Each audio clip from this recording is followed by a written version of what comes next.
Refueling the car is often overlooked as a driving skill.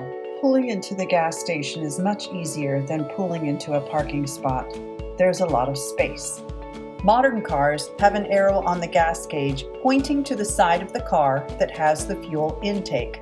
For this car, the intake is on the left side.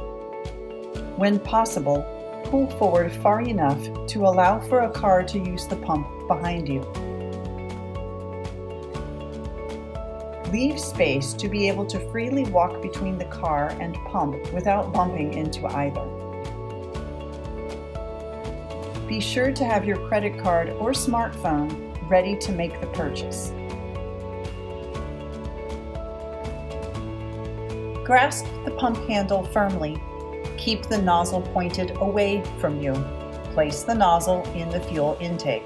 For some states, like California, the pump handles are designed to prevent overspill and are more complicated to operate.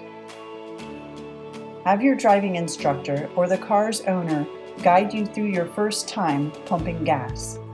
As with all driving skills, performing a fill-up at the gas station takes practice. Continue to seek advice from your passenger or instructor as you learn about refueling.